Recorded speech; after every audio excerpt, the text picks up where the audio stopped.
उंगली पकड़ के तूने चलना सिखाया था ना, दहलीज ऊंची है ये पार करा दे। बाबा मैं तेरी मलिका, टुकड़ा हूँ तेरे दिल का, एक बार फिर से दहलीज पार करा दे। मुड़ के ना देखो दिलबरो, दिलबरो, मुड़ के ना देखो दिलबरो, दिलबरो, मुड़ के ना देखो दिलबरो, दिलबरो, मुड़ के ना देखो दिलबरो, दिलबरो। नमस्कार. आजचे प्रमुख अतिथी आणि कुलगुरू डॉक्टर मिलिंदजी पांडे आणि उपस्थित मित्रमैत्रिणींनो, आपल्या सगळ्यांना हृदयापासून नमस्कार आणि स्वागत. आज 10 मार्च 2025 तीर्थरूप बाबांचा वाढदिवस. ध्यान समूहाला 3 वर्ष पूर्ण होतात आहेत. विशेष म्हणजे एकही दिवसाची सुट्टी न घेता ठीक 8:30 ते 9:30 या वेळेत 80 ते 100 मंडळी या परिवारातील सदस्य एकत्र येतात आहेत. आपल्या सगळ्यांना हृदयापासून धन्यवाद न देता आपल्या ऋणातच राहू इच्छिते, कारण आपल्यामुळे ही सेवा समाजापर्यंत आम्ही पोहोचवू शकतो. आम्ही फक्त एक माध्यम आहोत. करते करविते श्री समर्थ रामदास स्वामी आहेत. या समूहाअंतर्गत जवळपास 100 राष्ट्रीय आणि आंतरराष्ट्रीय ख्यातीच्या व्यक्तींनी आजवर संवाद साधला. आदरणीय कुलगुरू डॉक्टर मिलिंद पांडे सरांचं हृदयापासून स्वागत करते आणि त्यांच्यासाठी एक शेर सादर करते. डोळ्यात वीज माझ्या नजरेत रोषणाई, डोळ्यात वीज माझ्या नजरेत रोषणाई, अंधार काय असतो मी पाहिलेच नाही. वाह, कर अमित वाघ यांचा व्हेरी शेर. स्वागत आहे सर. सरांची माहिती, त्यांच्यावर असलेली चित्रफित काल बघत असताना त्यांच्या व्यक्तिमत्वाच्या विस्तारलेल्या कक्षा लक्षात आल्या. नकळतपणे स्वामी विवेकानंद आणि आचार्य विनोबा भावे यांचं तत्वज्ञान व त्यांचे अमौलिक विचार मनात पुन्हा पुन्हा रुंजी घालत होते. स्वामी विवेकानंद म्हणतात, उठा, जागे व्हा आणि ध्येय प्राप्ती होईपर्यंत थांबू नका. तर मन, मेंदू आणि मनगट या तिन्ही गोष्टींचा समतोल साधून माणूस घडतो. शिक्षण म्हणजे केवळ ज्ञानाची भर नाही, तर या तीनही गोष्टींचा विकास होय. मिलिंद सरांनी नेमकं हेच तत्व आपल्या आयुष्यात जपलंय. 30 वर्षांपासून ते अध्ययन, अध्यापन, संशोधन, विद्युत संचरण व दूरसंचार अभियांत्रिकी, उद्योजकता, व्यवस्थापन शास्त्र या विषयात आपली अमूल्य सेवा देत आहेत. सरांच्या प्रत्येक कृतीमध्ये जोसेफ शुम्पीटरनी सांगितलेली नवनिर्मिती आहे. याचं उत्तम उदाहरण म्हणजे रोबोकॉन व हॅकॅथॉन या आंतरराष्ट्रीय स्पर्धेत त्यांनी आयोजकाची भूमिका बजावली. याचबरोबर अनेक आंतरराष्ट्रीय कार्यक्रमांचे आयोजनही केले. MIT या गुरुकुलात अध्यात्माची वारी घडवून 7 दिवसात 21 प्रवचनकारांची मांदियाळी घडवून आणली. भारत सरकारच्या HRD मंत्रालयाकडून टेलिकॉम ट्रान्सफरवर पोस्ट डॉक्टरेट रिसर्च फेलोशिप त्यांना प्राप्त झाली. BSNL पुण्याच्या टेलिकॉम ॲडव्हायझरी कमिटीवर ते सदस्य म्हणून त्यांची नियुक्ती झाली. MIT वर्ल्ड पीस युनिव्हर्सिटी येथे कुलगुरू आणि प्रकल्प संचालक असल्यामुळे सरांनी त्यांचं जे योगदान आहे ते आपण लक्षात घेऊया की 50 बी स्कूलमध्ये त्यांनी आपल्या संस्थेला सन्मान मिळवून दिला. त्यांची भूमिका ही विशेष ठरली. जागतिक स्तरावर व्यवसाय, व्यवस्थापन, भ्रमणध्वनीचे तंत्रज्ञान या विषयावर 100 पेक्षा जास्त व्याख्याने त्यांची आयोजित झाले. डिजिटल इंडिया कंपनीचे ब्रँड अँबॅसेडर तसेच next generation mobile communication, mobile infra technology management and data McGraw Hill प्रकाशनानं प्रसिद्ध केलेलं त्यांचं पुस्तक हे एक मोठं योगदान या समाजासाठी आहे. ग्रामीण भागात रोजगार निर्मितीच्या संधी निर्माण करण्यासाठी भूतपूर्व राष्ट्रपती डॉक्टर अब्दुल कलाम यांच्या प्रेरणेतून त्यांनी हे कार्य केलंय. यात आपला विषय जो आपण समजावून दिला ती सांगण्याची पद्धत खूप आवडली. यात आपण चक्रव्यूह आणि गोविंदाची संकल्पना घेऊन रोबोटच्या माध्यमातून ही उदाहरणं दिलेली आहेत. 70हून अधिक संशोधन, 10 आंतरराष्ट्रीय व राष्ट्रीय पेटंट मंजूर, 20 पेक्षा जास्त परदेशी दौरे, अनेक शैक्षणिक पुरस्कार आणि सन्मान. सर, आपल्या कार्याला आमचा मानाचा मुजरा. परमेश्वरावर असलेली नितांत श्रद्धा, निरपेक्ष प्रेम आणि आपल्या कामाबद्दल नितांत आदर याचं उत्तम उदाहरण म्हणजे डॉक्टर मिलिंद सर. आपला माझा परिचय हा महाविद्यालयापासून, पण आज आपल्याकडे बघून एक शेर आठवतो. गालिब, खुदी को कर बुलंद इतना, खुदी को कर बुलंद इतना कि हर तकदीर के पहले खुदा बंदे से खुद पूछे, बता तेरी रजा क्या है. सर, पुढील सूत्र आता आपल्या हाती. धन्यवाद. खूप खूप स्वागत आणि सगळ्यांना मनापासून नमस्कार. ज्या पद्धतीने डॉक्टर ऋता तुम्ही सगळं बघितलं, अभ्यास केला, व्हिडिओज बघितले, पण या सगळ्यांचं श्रेय जे जातं ते परम आदरणीय ज्ञान तपस्वी डॉक्टर प्रभाकर देशमुख सरांना जातं.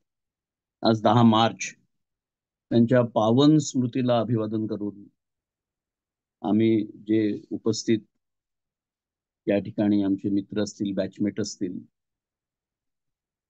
त्या सगळ्यांच्या वतीने मी भावसुमनांजली परम आदरणीय डॉक्टर प्रभाकर देशमुख यांच्या चरणी अर्पण करतो आणि माझे 4 शब्द या ठिकाणी. खूप चांगला शेर सांगितला. त्यांचं व्यक्तिमत्व आभाळ एवढं व्यक्तिमत्व आहे. स्नेह और प्यार के मोती लुटाते चलाते थे, स्नेह और प्यार के मोती लुटाते चलते थे, हम सबको अपने गले से लगाते चलते थे. आपके कद का कोई अंदाजा करे भी तो कैसे, आप आसमां थे फिर भी सर झुका के चलते थे, फिर भी सर झुका के चलते. मला वाटतं याच्यापेक्षा त्यांना त्यांचं स्वरूप साकारता येणार नाही असं माझं एक प्रामाणिक मत. 1993 ते 1995 97 मी वर्धेला होतो आणि MBA ला ऍडमिशन घेतली. वर्ध्याच्या सेवाग्राम इंजिनिअरिंग कॉलेजला शिकवायचो. इंजिनिअरिंग हा विषय, त्याच्यामध्ये बरंच डिप्लोमा असेल, degree, master, PhD, post doctorate सगळं इंजिनिअरिंग मध्ये वायरलेस. कुठेतरी वाटत होतं की आपण MBA करावं आणि त्यामुळे MBA ला ऍडमिशन. सकाळी शिकवायचं आणि संध्याकाळी शिकायला जायचं. आणि सरांच्या व्यक्तिमत्वानी भारावून गेलेले विद्यार्थी करायचे.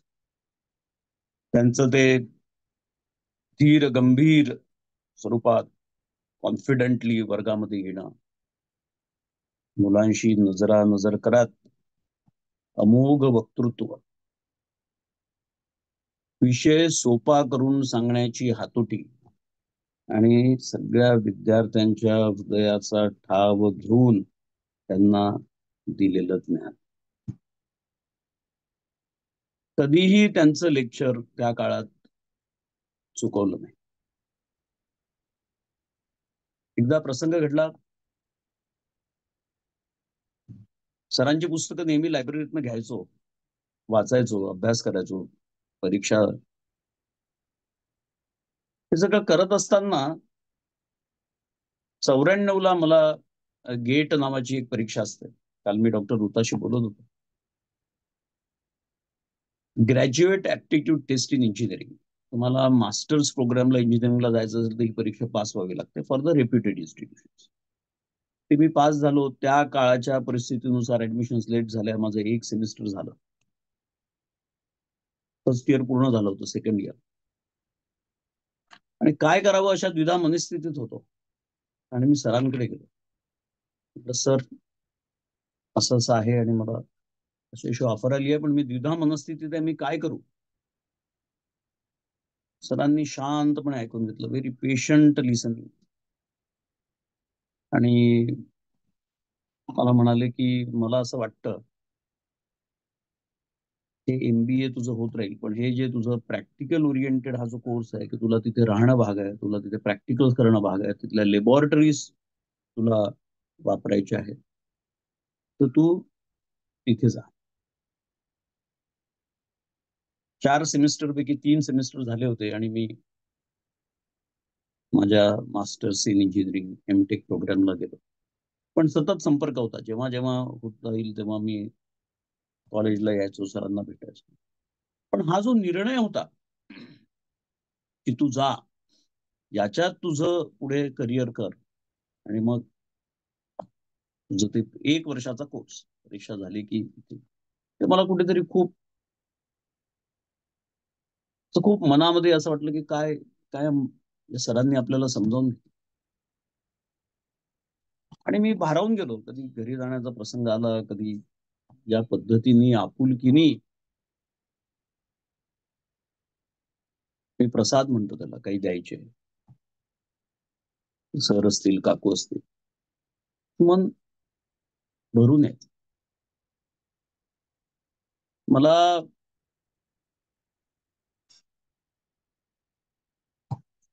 एक असं मराठी 4 ओळी आठवतात की तुमच्या पुढे ठेंगणं वाटतंय म्हणून उंच व्हावं आभाळ.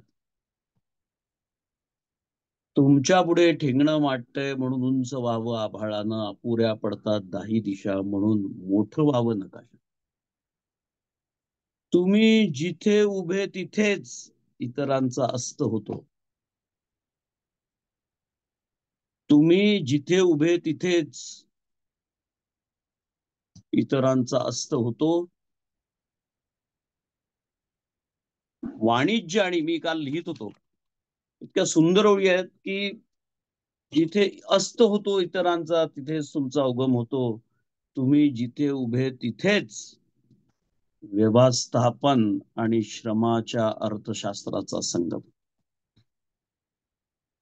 तुमची महती वर्णू कशी तेवढे समर्पक वाक्य नाही.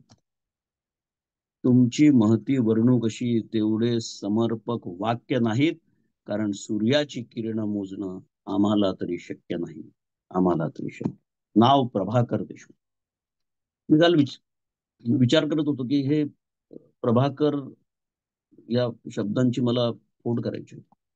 प्रभाकर, सूर्याचं एक नाव प्रभाकर. जेव्हा विचार करत होतो की म्हणजे प्रवृत्त करणारा, अभ्यासासाठी प्रवृत्त करणारा, म्हणजे 11वी पासून ते थेट M.Com पर्यंत त्यांची पुस्तकं असतात. PhD साठीच त्यांचं केलेलं मार्गदर्शन प्रवृत्त करणार, हा हरवून टाकणार, भारदस्त व्यक्तिमत्वातून एक आपली अमोघ छाप पाडणार. आणि म्हणजे करुणेचा सागर, ज्या ज्या हृदयामध्ये आत्मीयता, प्रेम, आपल्या विद्यार्थ्यांचं कल्याण. आणि म्हणजे रक्त आटवून समाजाचं, विद्यार्थ्यांचं, सहकाऱ्यांचं हित साधणारा हे आमचे आदरणीय डॉक्टर प्रभाकर देशमुख. करुणेचा सागर म्हटलं. मी शेगावला होतो 12 वर्ष. गजानन महाराज संस्थांमध्ये मला संधी मिळाली, मी सेवा दिली आणि आज 25 वर्ष MIT. दासगणूंनी सुद्धा एक वाक्य महाराजांबद्दल बोललंय, पण ते इथे कसं समर्पक बसतं. ते असं म्हणतात की तू करुणेचा सागर तू दीनजनांसी साचार, तू करुणेचा सागर तू दीनजनांसी साचार, तू भक्तांसी माहेर कल्पतरू वाचिंता. एक सुंदर वाक्य दासगणूंचं गजानन विजय ग्रंथामध्ये. तू करुणेचा सागर. मी ते असं माझ्या मनात येत होतं. तू दीनजनांसी साचार, विद्यार्थ्यांचं हित, तू विद्यार्थ्यांशी साचार, तू भक्तांशी माहेर, विद्यार्थ्यांचा त्यांच्याबद्दल असलेला कळवळा कितीतरी पुस्तकामध्ये डॉक्टर ऋता यांच्या ज्या पुस्तकामध्ये मी वाचत होतो. ज्ञान महर्षी, विद्या महर्षी डॉक्टर प्रभाकर देशमुख, झपाटल्यासारखं मी हे पुस्तक वाचून काढलं. शनिवारी ऑफिस मधनं आलो आणि जे सुरू केलं मी, 1-3.5 तासामध्ये मी ते पूर्ण पुस्तक वाचलं आणि भारावून गेलो. शेवटचा जो प्रसंग, शेवटचं जे महानिर्वाण, तो वाचत असताना डोळ्यातनं घळघळ घळघळ अश्रू येतात. कधी कधी व्यक्ती समजून घ्यायला सुद्धा खूप उशीर लागतो. एक शायर खूप छान म्हणतो की वक्त ने बहुत सिखाया लेकिन वक्त पे नहीं सिखाया. काय सुंदर होत आहे की वक्त ने बहुत सिखाया लेकिन वक्त पे नहीं सिखाया. हेच तेव्हा कळलं असतं, तेव्हा बोललो असतो, तेव्हा सरांबद्दल कितीतरी घेण्यासारखं. तू भक्तांशी माहेर कल्पतरू वा चिंतामणी. तुम्ही तुमची इच्छा व्यक्त करा. PhD करायची आहे, मास्टर करायचं आहे, आपल्या पद्धतीने, आपल्या संशोधन वृत्ती मुळात वेगवेगळे संदर्भ त्यांनी लिहिलेले पुस्तक. मी काल बघत होतो, एकूण पुस्तकं 58 जी या पुस्तकामध्ये लिस्ट दिलेली आहे. सहलेखन 10 आणि अप्रकाशित कितीतरी असतील, पण मी एक संदर्भ जोडायचा म्हणून 4 घेतले आणि 72. डॉक्टर ऋता सरांचं वय मी काल तुम्हाला विचारलं होतं. मी ऑडिबल आहे का? तुम्ही ऐकताय मला? Hello hello. हो सर 71व्या वर्षीच गेलेत. तर हे असं कॅल्क्युलेशन जेव्हा मी बघत होतो की, आणि कशा प्रसंगातनं सर गेले, किती चढ उतार, किती. मी काल दोघींचं पण, म्हणजे डॉक्टर ऋतांच्या आईचं आणि सुद्धा डॉक्टर ऋताचं, मी जेव्हा ते सगळं वाचत होतो, त्यातले बारीक बारीक भावनेचे कंगोरे, वेगवेगळ्या प्रवासांमध्ये आलेले अनुभव, विद्यार्थ्यांचे अनुभव. आणि मला एक प्रकर्षाने जाणवलं. परत एक शेर सांगतो मला. डॉक्टर ऋता तुम्ही असं, तो माझ्या सगळ्या डोळ्यासमोर उभं राहिलंय की तू अपनी जमी अपना आकाश पैदा कर, तू अपनी जमी अपना आकाश पैदा कर, तू इस जहां में अपनी पहचान पैदा कर, मांगने से खुशी किसी को नहीं मिलती, तू हर कदम पर अपना विश्वास पैदा कर, हर कदम पर अपना विश्वास पैदा. ज्ञान तपस्वी, वाणिज्य शिल्पकार, अर्थवेत्ता, श्रमाचे अर्थशास्त्र सांगणारा, ज्ञानोपासक, भीष्म पितामह अशी संज्ञा डॉक्टर ऋताच्या पुस्तकामध्ये आहे. प्राध्यापक, प्राचार्य, डीन, अधिष्ठाता, एक चालतं बोलतं विद्यापीठ. युनिव्हर्सिटी याचा अर्थच विद्यापीठ, युनिव्हर्सिटी. युनिव्हर्सिटीचा अर्थच आहे की universalisation of the mind is university. आणि हे युनिव्हर्सलायझेशन त्यांच्या व्यक्तिमत्वात दिसतं.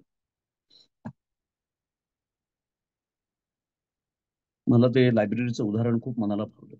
लायब्ररीमध्ये येणारी अशी गर्दी, मुलं 11वीचं देशमुख, 12वीचं देशमुख, कॉमर्सचं Deshmukh, BCom first second third MCom, सब कुछ 58 पुस्तक. विद्येचं माहेरघर. कसं जगावं आणि कसं जगू नये याचा वस्तुपाठ देणारे व्यक्तिमत्व डॉक्टर प्रभाकर देशमुख. नागपूर विद्यापीठाचा कोहिनूर हिरा म्हणजे डॉक्टर प्रभाकर. मला फक्त MBA ला ऍडमिशन मिळाली. 2 वर्ष 2.5 वर्ष मी तिथे होतो. पण भारावून गेलो, झपाट्याने गेलो. मला त्या लोकांचा हेवा वाटतो की ज्यांनी सरांची पुस्तकं वाचली, त्यांच्या पूर्ण करिअरमध्ये त्यांचं ग्रॅज्युएशन असेल, पोस्ट ग्रॅज्युएशन असेल, फार अगदी 11वी-12वी पासून किती किती भाग्य त्यांचं. मला डॉक्टर शेजवलकरांचे शब्द आठवतात. आमचे पण गुरु पुण्यामध्ये आज 25 वर्ष झाले. कितीदा तरी शेजवलकरांना भेटण्याचा योग. पण त्यांनी जे लिहिलंय खूप मार्मिक लिहिलंय.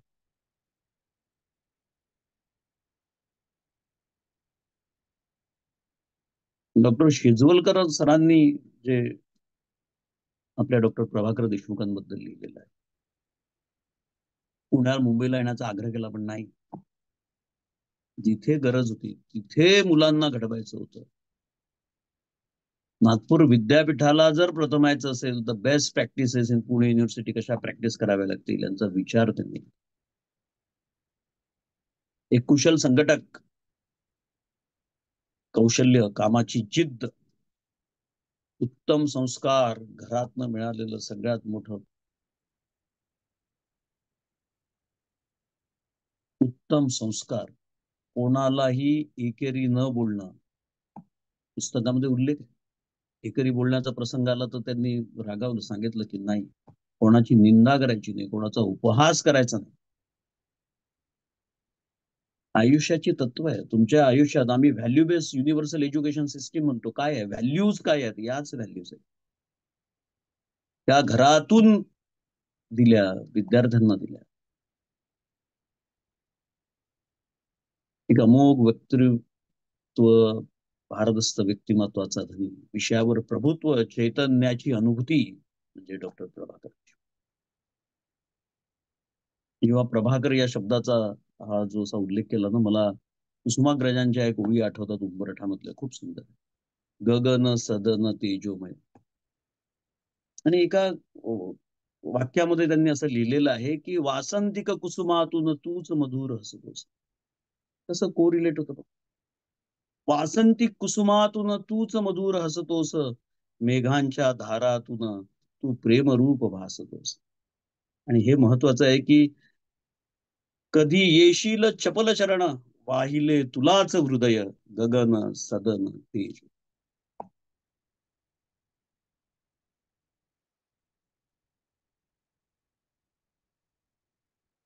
काय बोलावं आणि काय नाही बोलावं असा एक विषय माझ्या समोर होता. पण जेव्हा मी ते सगळं वाचत होतो, ऐकत होतो, पुस्तकातनं छोट्या नोट्स काढत होतो, म्हटलं मला बोलायचंय. सरांनी हेच शिकवलंय की अभ्यास पूर्ण.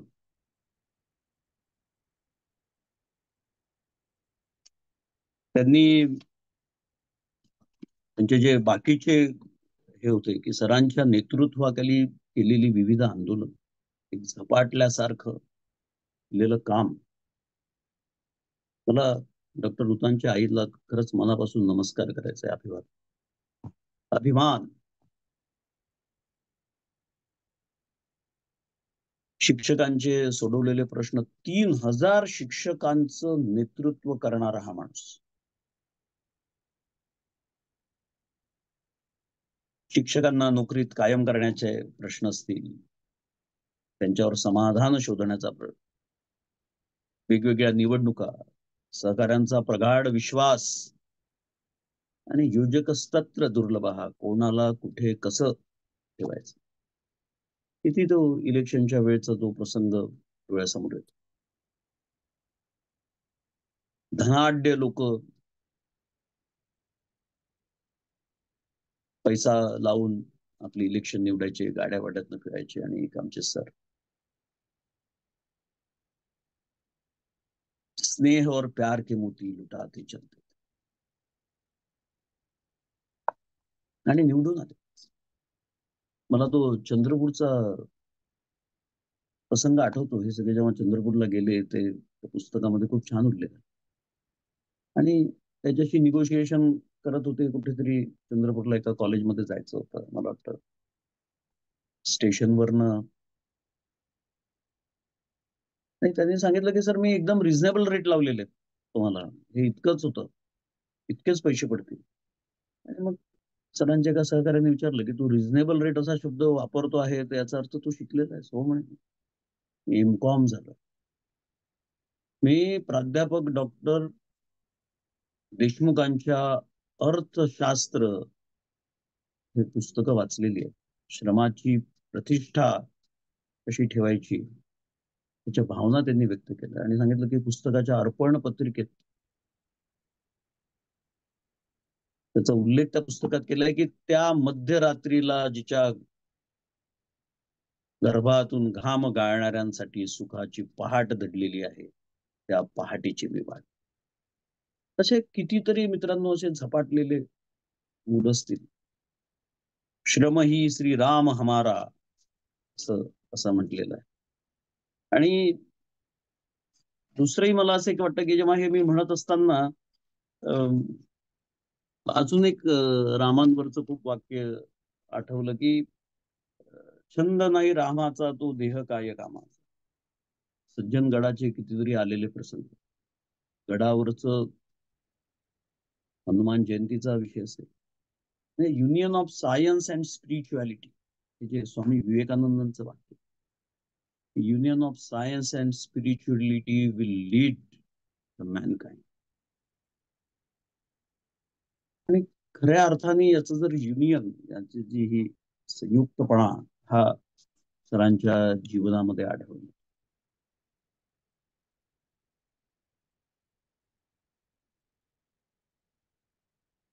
खूप प्रसंग त्या ठिकाणी घडलेत की सरांना एक वेगळीच जाणीव होती. मला त्यांच्या आईचं एक खूप छान वाक्य आठवतं की ते गांधारीला फक्त 100 मुलं होती, पण मला मात्र हजारो मुलं होती. त्या येणाऱ्या प्रत्येक विद्यार्थ्याचं मुलाप्रमाणे संगोपन, त्यांच्याशी बोलणं, त्यांचं हवं नको. गरीब विद्यार्थी यायचे.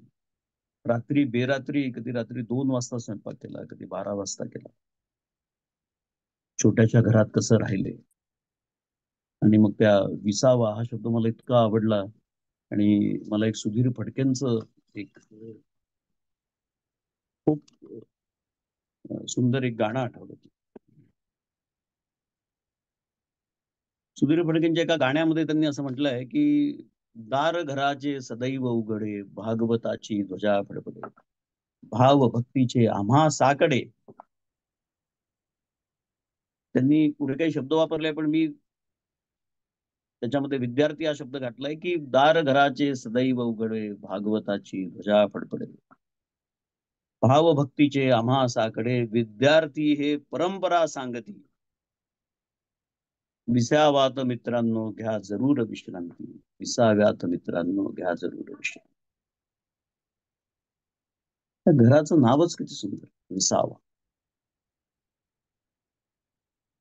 सगळं दमून भागून विद्यार्थ्यांचं हित, समाजाचं हित, सहकाऱ्यांचं हित सांभाळून घरामध्ये आल्यानंतर आपल्या कुटुंबियासोबत बसणं. त्यांनी पुस्तकामध्ये उल्लेख केलेला की कसं जेवणाच्या टेबलावर कशा गोष्टी घडत होत्या,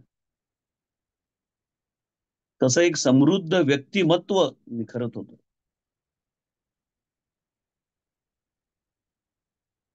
त्यांनी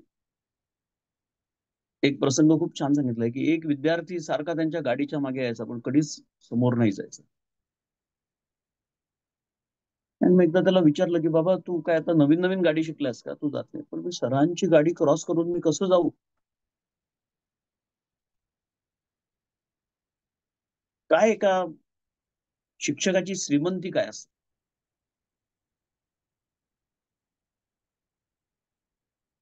तर मला खूपदा असं वाटतं की ते शिक्षक आणि आजच्या काळातले शिक्षक,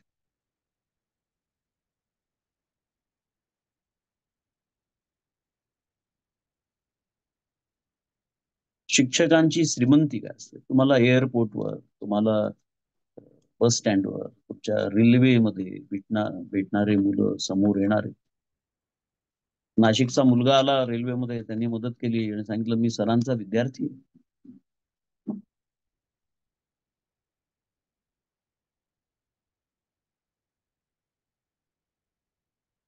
शिक्षकाची, लेखकाची श्रीमंती काय असते.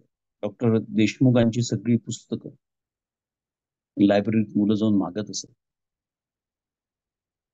आणि हा जेव्हा तो प्रसंग पुस्तकात लिहिलाय की प्रत्येक मुलगा अगदी एक एक पुस्तक मागत होता आणि सर ते बघत होते. ही श्रीमंती आहे शिक्षकांची, की आपल्या काहीतरी विद्यार्थ्यांना घडवण्यात परत मला दासगणू आठवतात. श्रीमंती शब्द आल्यावर मला परत तेच आठवतं, की कळू दे वळू दे तव नामाची महती, लाभो आयुष्याती अमृतमय माधुरी, धरुनी जयाचे बोट चालावे भवसागरी, तो आहे मागे पुढती ही केवढी श्रीमंती. काय असते श्रीमंती?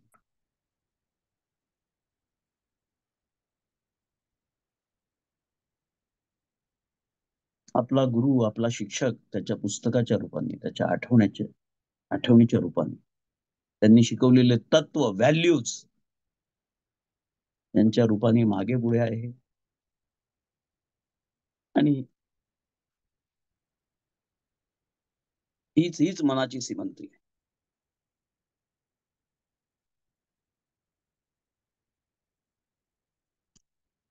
एक संवेदनशील व्यक्तिमत्व. एक प्रसंग मला चटका लावून गेला, की एक दारावर कोणी मुलगा भिक्षेकरी आला. थंडीचे दिवस होते.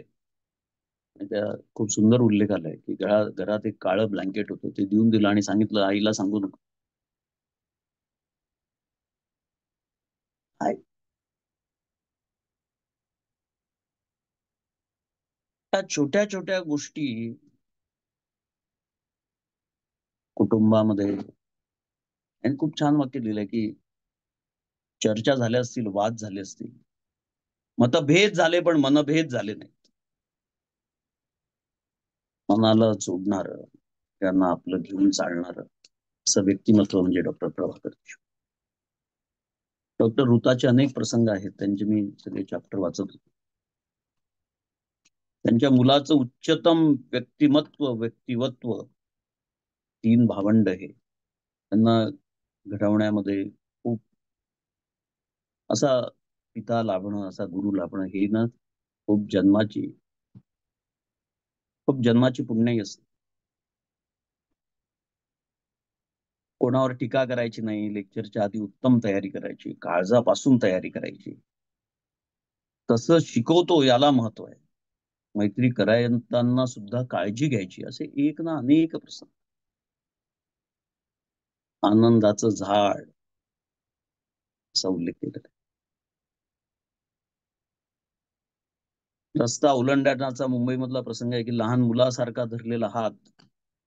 आणि ते जेव्हा सर मुंबईला आलेत डॉक्टर ऋताकडे, आणि तेव्हा जे काही लोक सगळे भेटायला येत होते, तसे असतील. एवढे पुस्तकं लिहिणारा माणूस हा कसा असेल, कसा बोलेल, कसं वागेल. आणि किती ऋता, तुझे वडील किती साधे आहेत. मुंबईला भेटीला आलेल्या प्रत्येक व्यक्तीला निशिगंधाची आणि गुलाबाची फुलं काय.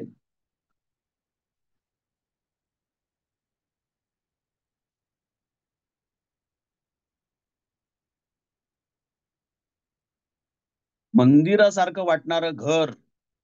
काय सुंदर लिहिलंय, की मंदिरासारखं वाटणारं घर. आणि त्याचं कारण काय? त्याचं कारण की चालता बोलता परमेश्वर आमच्याकडे भाजी भाकरी खात होता.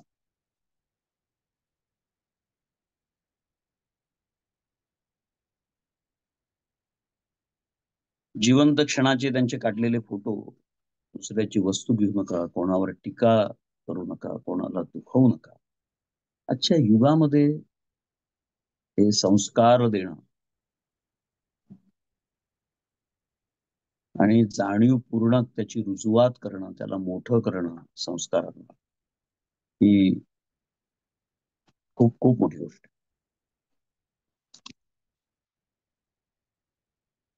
दुसरं मी त्यांच्याबद्दल वाचत होतो आणि मला खरंच खूप एक चतुरस्त्र व्यक्तिमत्व, युनिव्हर्सलायझेशन ऑफ माइंड मी असं म्हणतो.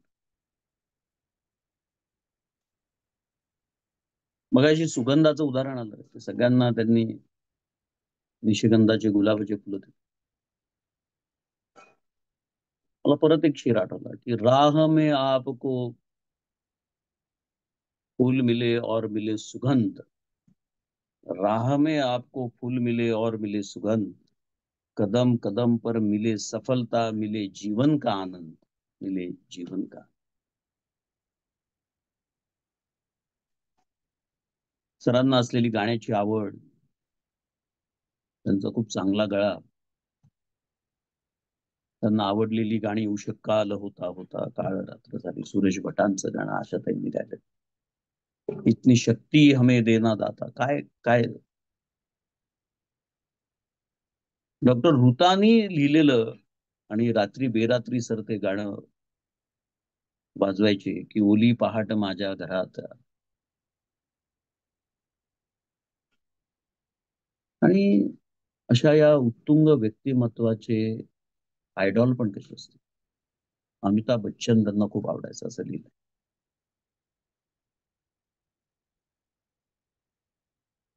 रायगडाच्या प्रसंगातून ते मिळालेलं औदार्य, तिथल्या एका झपाटल्यासारखं सरांनी जे काही बघितलं, त्यांचा तिथे साजरा झालेला वाढदिवस, रायगडावरच्या चाफ्याच्या फुलांनी साजरा केलेला त्यांचा 71वा वाढदिवस.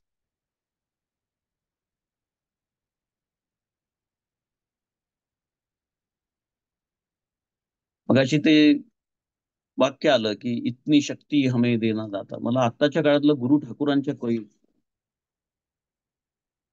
ओळी आठवतात.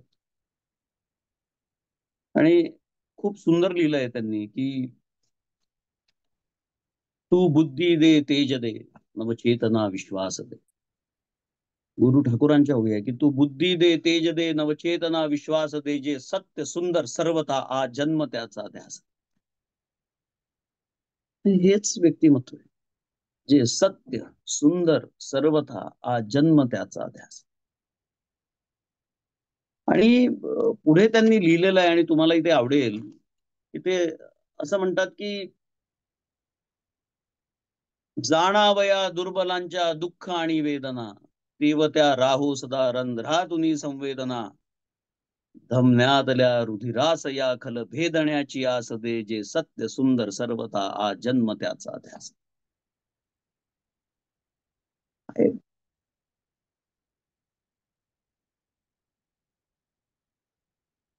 खूप सुंदर, खूप छान. एक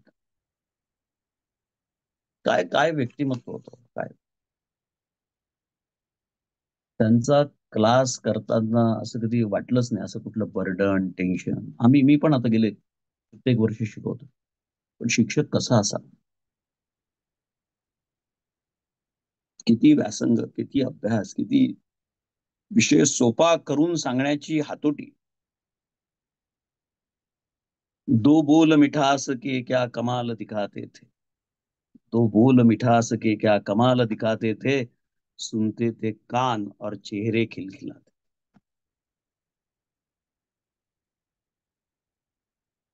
सहज सुंदर सोप्या शब्दात सांगितलेला विषय समजावून सांगण्याची हातोटी.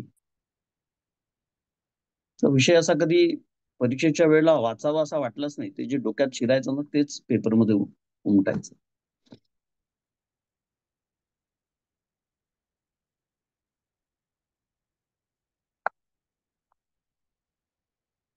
शब्द हेच रत्न, शब्द हेच सामर्थ्य, शब्द हीच संपत्ती.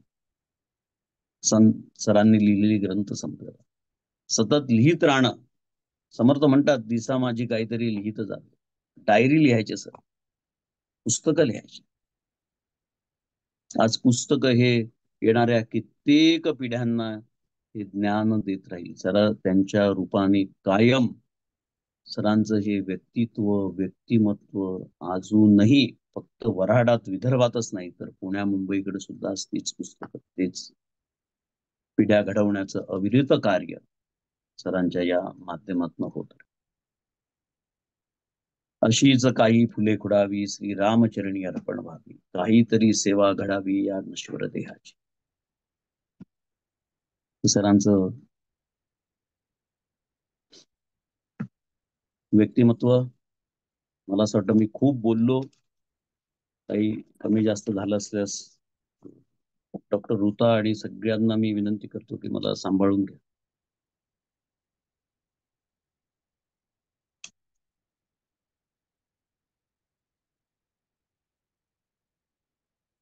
काय 2 वर्ष 2.5 वर्ष जो संबंध आला सरांचा, आणि माझ्या आयुष्यात आतापर्यंत जे जे काही मी शिकलो त्याच्यामध्ये असा आयुष्य झपाटून टाकणार एक तपस्वी, एक मिशनरी ज्याला म्हणतात, तसं जीवन सर जगले.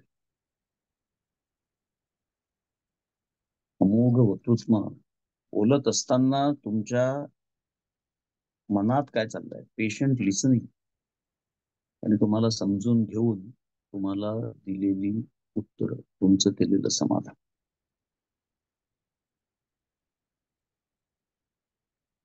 आम्ही जेव्हा बोलायचो ना, हॉस्टेलला असायचो सरांच्या लेक्चरची चर्चा, माझा मित्र डॉक्टर सांगवीकर त्यांनी सुद्धा एक सुंदर लिहिलेलं आहे की कसं आयुष्य घडवण्याचं कार्य,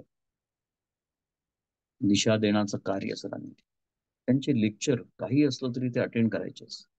कि न जाने कौन सी दौलत थी तुम्हारे लफ्जों में, न जाने कौन सी दौलत थी तुम्हारी लफ्जों में, जब भी लेक्चर लेते थे तो दिल खरीद लेते, जब भी आप लेक्चर लेते थे तो दिल खरीद.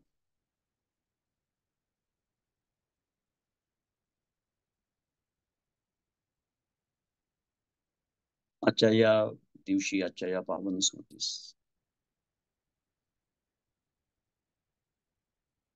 सरांच्या या पावन स्मृतीस आम्ही सर्व विद्यार्थी एक प्रातिनिधिक स्वरूपात मी सगळ्यांच्या वतीने सरांना एक मानवंदना अर्पण करतो.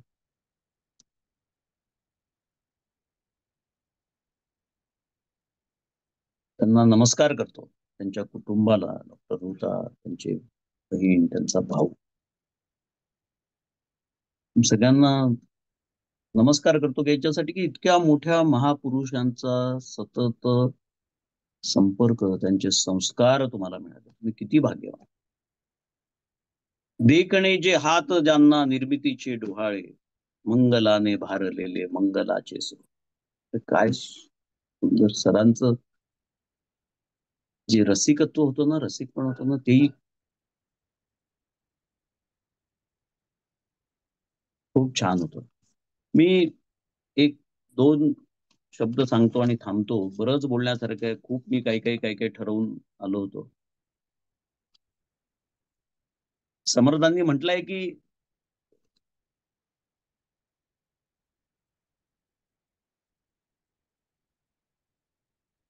जितुके काही आपणास ठावे, तितुके हळूहळू शिकवावे, शहाणे करून सोडावे बहुत जन. आणि हेच कार्य मला वाटतं समर्थांचं सरांच्या याच्यातनं बोललं. आणि एक अजून समर्थांनी खूप सांगितलं की बोलणारे तर खूप असतात, शब्द ज्ञान उदंड बोलती, परिक्रिया कोणीच न करती.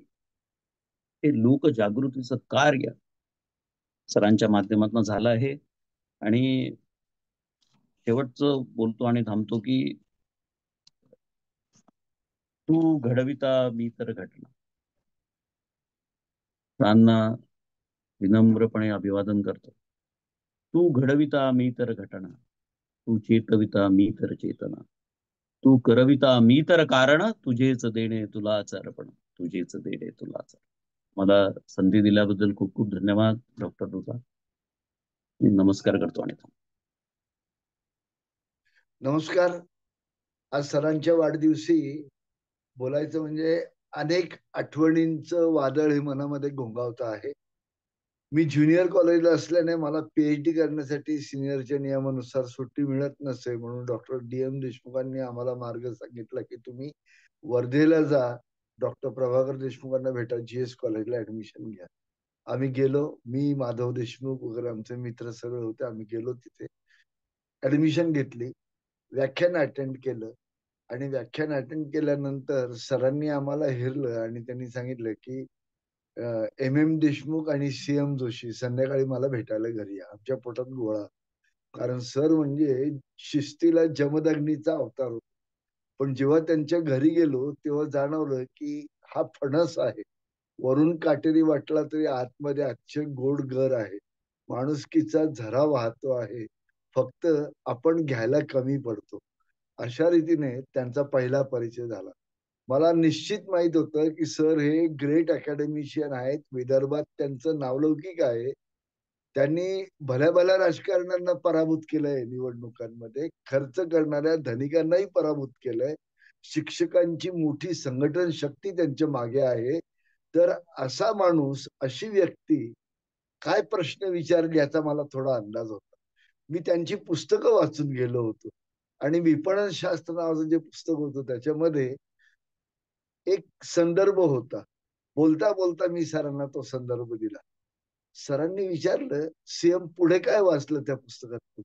आणि मग त्यांना सांगितलं की विधान असं होतं, मध्यमवर्गीय माणसाची 75% खरेदी त्याची पत्नी करते आणि उरलेल्या 25% खरेदीवरती त्याच्या पत्नीच्या आवडीनिवडीचा प्रभाव असतो.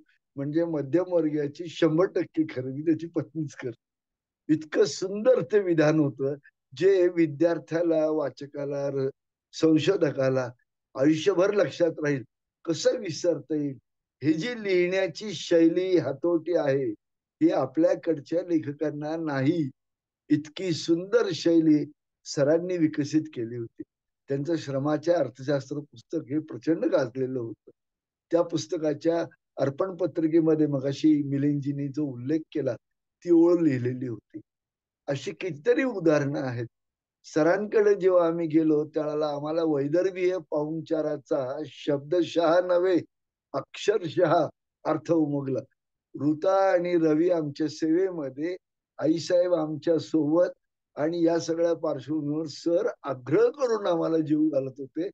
आपल्याकडे पुण्यामध्ये कशी परिस्थिती आहे आणि तिथे अनुभव कसा आला. खूप शिकायला मिळालं सरांकडनं. सरांकडे जाईपर्यंत माझी शिकवण्याची स्टाईल वेगळी होती. पण जेव्हा मी सरांचं व्याख्यान अटेंड केलं आणि त्यामध्ये मला कळालं की your language should be flowery and showery, तुषार अंगावर पडावेत अशा रीतीने त्यांचं व्याख्यान चालायचं. आणि त्या व्याख्यानामधनं शिकायला मिळाल्यानंतर मी पुण्यात आल्यानंतर माझी व्याख्यानाची कार्यपद्धती बदलली. एवढा प्रभाव सरांचा माझ्यावरती राहिला. सरांना गोरगरिबांविषयी प्रचंड करुणा मनामध्ये होती. त्यांच्याबद्दल त्यांच्या मनामध्ये खूप प्रेम होतं. महेश कुलकर्णी हा आमचा मित्र साहित्यिक, तर त्यांना साहित्याची आवड आहे हे लक्षात घेऊ. जेव्हा रवीच्या साखरपुड्याच्या वेळेला, लग्नाच्या वेळेला आम्ही गेलो त्यावेळेला गाडीमध्ये विषय कसे, तर अकॅडमिशियन टॉक्स इन अकॅडमिक लँग्वेज या म्हणीचा मला अनुभव आला. आणि तिथे सरांनी एक मंदिराजवळ नारळ फोडल्यानंतर ते खोबरं गोळा करण्यासाठी आलेला धावणारा एक मुलगा एक दिवशी पुढे जाऊन तो उद्योगपती होतो आणि त्याच मंदिरामध्ये नारळ फोडून इतरांना तो ते खोबऱ्याचं हे करतो, अशी एक कल्पना सुंदर मांडली.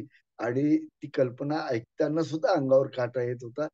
त्याची महेशने पुढे कथा लिहावी अशी त्यांनी त्याला विनंती केली. सरांना वेगवेगळ्या प्रकारच्या विषयांमध्ये आवड होती. केवळ ते इलेक्शन्स मध्ये होते, केवळ ते अकॅडमिशियन होते. आणि मला एक गोष्ट निश्चित माहितीये आणि मला पटते की शिक्षक हा आधी शिक्षक असावा. सर इतके उत्तम शिक्षक होते की त्यांचा बघून जशी मी माझी स्टाईल बदल तशी अनेक विद्यार्थ्यांनी स्टाईल बदल.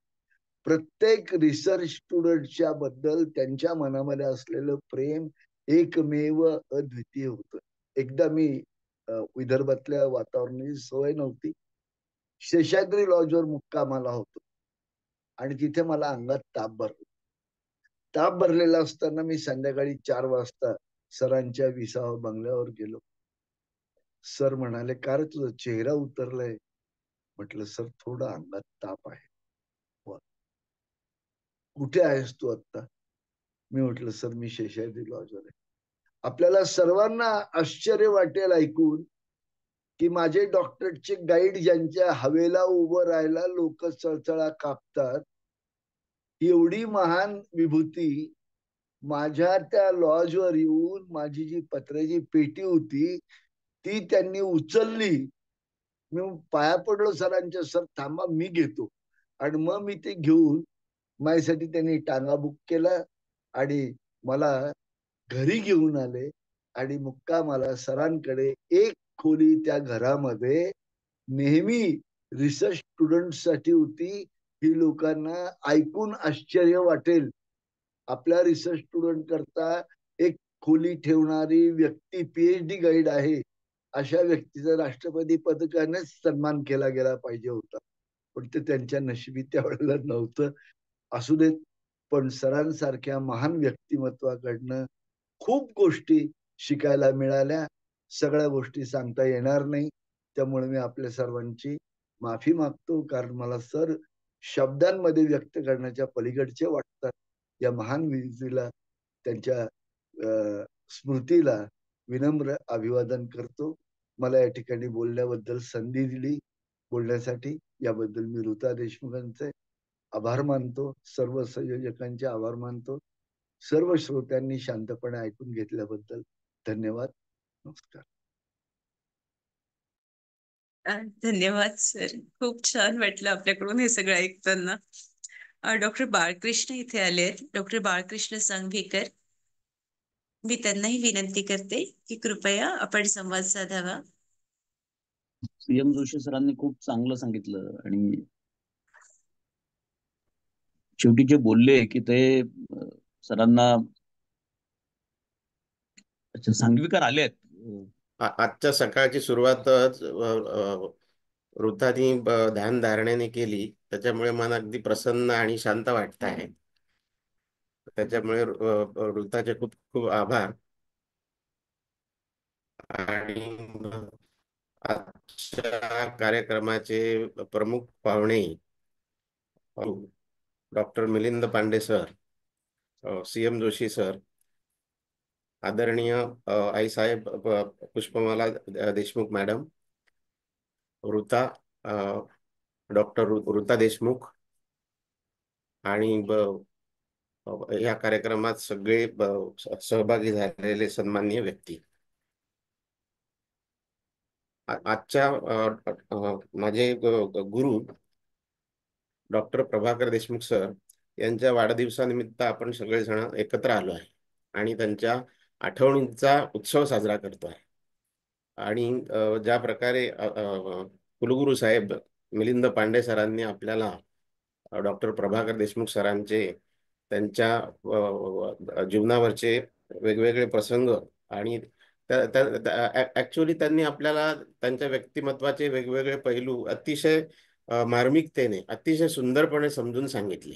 त्याच्याबद्दल त्यांचे खूप खूप आभार.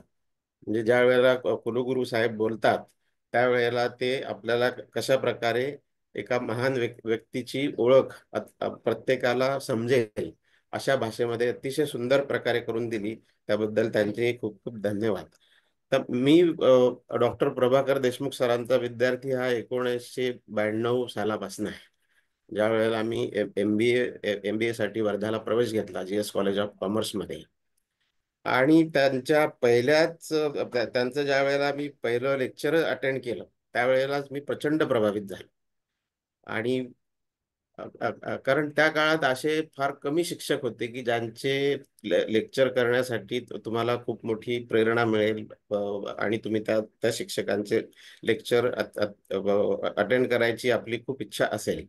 पण मित्र हो, डॉक्टर प्रभाकर देशमुख सरांच्या पहिल्या लेक्चर पासून मी त्यावेळेलाच ठरवलं होतं की आता सरांचं एकही लेक्चर मी मिस करणार नाही. आणि मला नाही आठवत की मी त्यांचं कुठलं लेक्चर मिस केलं.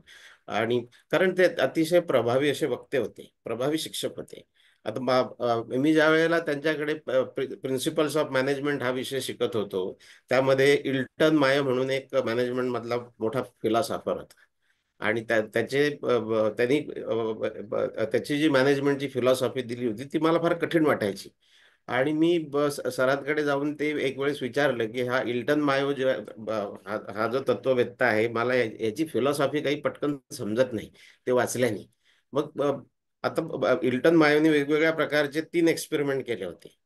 मग त्याच्यासाठी आज आम्ही आता मी पुणे विद्यापीठात शिकवतो, तर त्या सरांनी दिलेल्या त्या टेक्निकचा मी अतिशय प्रभावीपणे वापर करतो. कारण सरांनी त्यावेळेला काय सांगितलं होतं, हे बघ म्हणे, ज्या वेळेला एखादा विषय तुला क्लिष्ट वाटतो, अतिशय कठीण वाटतो, त्याच्यासाठी आपल्यासाठी आपण सेमिनार ही कन्सेप्ट त्यांनी त्यावेळेला मला समजून सांगितली की सेमिनार हे काय असतात. तर त्या सेमिनार आपण ऑर्गनाईज करायचे आणि तो विषय अतिशय चांगल्या प्रकारे समजून घ्यायचा. सेमिनार घेताना आपण एक एंगेजमेंट नावाचा प्रकार असतो, विद्यार्थ्यासोबत एंगेजमेंट झाली पाहिजे. त्यांचं लेक्चर जे असायचं ते एकतर्फी नसायचं.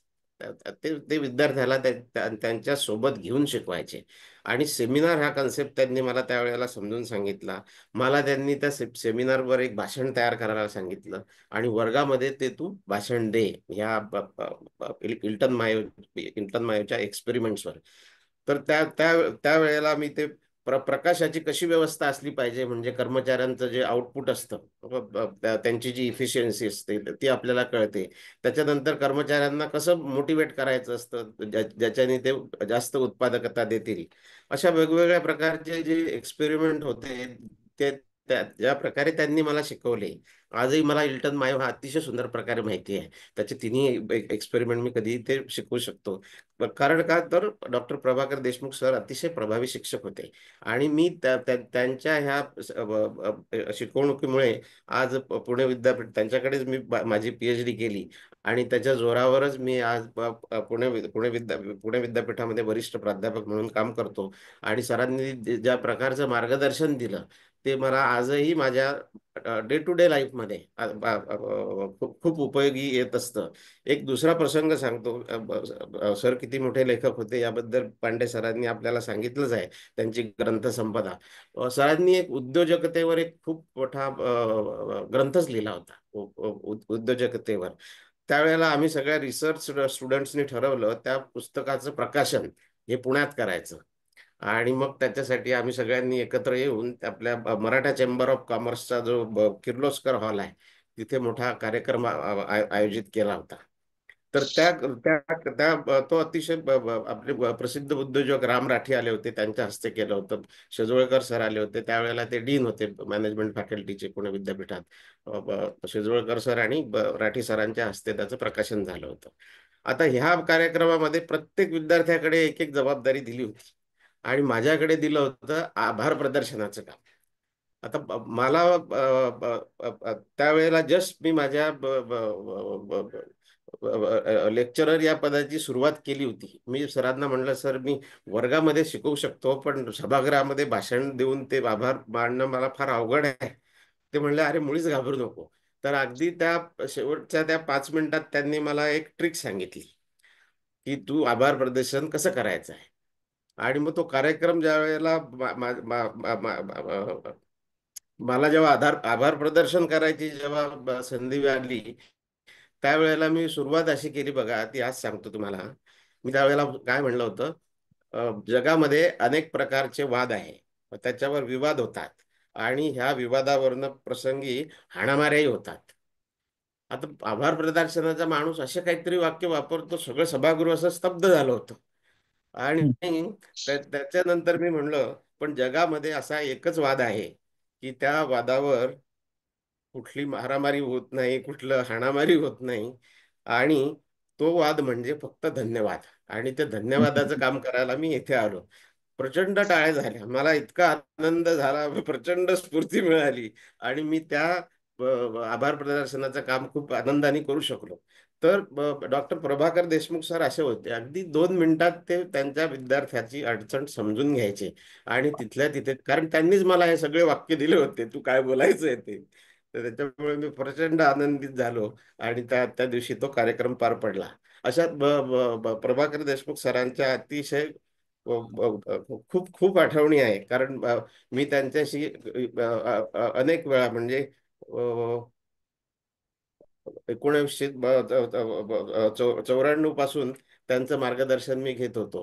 प्रत्येक वेळेला मला विद्यापीठामध्ये ह्या पदासाठी अर्ज कर, त्या पदासाठी अर्ज कर, तू आता हे असं केलं पाहिजे, तू तसं केलं पाहिजे, प्रत्येक गोष्टींवर ते मला मार्गदर्शन देत असत. ज्या वेळेला मी केंद्र सरकारच्या याच्यामध्ये मिनिस्ट्री ऑफ फायनान्सच्या अंडर असलेली institute of chartered accountant of India इथे वरिष्ठ कार्यकारी अधिकारी म्हणून मी काम करत होतो. पण मी त्यांच्याकडे PhD करत असल्यामुळे मला ती PhD मिळाली. तर ते मला म्हणले, अरे तू हे बाबूगिरीचं काम सोडून दे आणि तू आमच्या ह्या शिक्षकी पेशातच ये. तर मी म्हणलं की अहो नाही सर, हा केंद्र सरकारचा जॉब आहे, मी हा नाही सोडू शकत, मला पुन्हा लेक्चरर. ते म्हणले अरे मग तू एवढी मोठी पीएचडी केली, त्याचा तुला काय फायदा होणार आहे? त्याचा फायदा तुझ्या विद्यार्थ्यांना होईल ना, तू पीएचडी केलेली असल्यामुळे. आणि त्याच्या दुसऱ्याच वर्षी फॉर्च्युनेटली माझी बदली दिल्लीला झाली. आणि मग मी त्यावेळेला म्हणलं की सर मला मला काही दिल्लीला जायची इच्छा नाहीये, कसं करावं? ते म्हणले की तू थांब, पुण्यामध्ये एक मोठं पुण्याचं जे पुणे विद्यापीठ आहे, तिथे कुठल्या ना कुठल्या जागा निघतच असतात मॅनेजमेंट डिपार्टमेंटला. आणि फॉर्च्युनेटली तिथे रीडर या पदासाठी जाहिरात आली, प्रपाठक या पदासाठी. आणि मग ते मला म्हणाले तू अर्ज कर, तुला काहीतरी माझा फायदाच होईल. आणि त्याच्यानंतर मी अर्ज केला विद्यापीठामध्ये. सरांचा मी विद्यार्थी असल्यामुळे मला त्याचा खूपच फायदा झाला. त्यांच्याकडे मी डॉक्टरेट केलेली होती आणि माझं प्रपाठक या पदावर पुणे विद्यापीठामध्ये त्यावेळेला सिलेक्शन झालं. तर अशा प्रकारे त्यांनी कायम मला अतिशय उत्तम प्रकारे मार्गदर्शन करून माझं जे करिअर घडवलं, त्याच्याबद्दल मी त्यांना आजच्या दिवशी आठवण करतो आणि त्यांना शतशः नमन करतो. धन्यवाद. Thank you so much.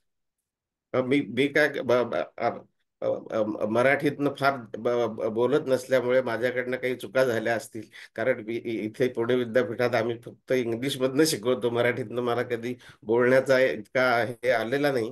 त्याच्यामुळे काही चुका झाल्या असतील तर माफ करा. धन्यवाद. हे जे आमचे मित्र आहेत ना, बाळकृष्ण सांगवीकर, हा फार मोठा माणूस आहे.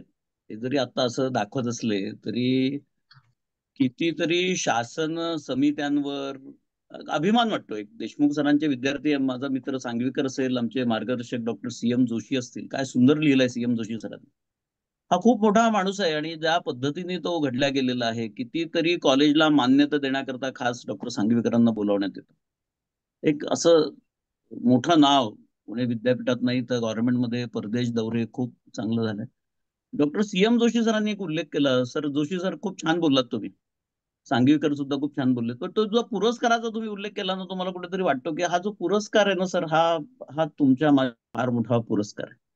कारण शिक्षकांची श्रीमंती काय असते ते मी बोललो.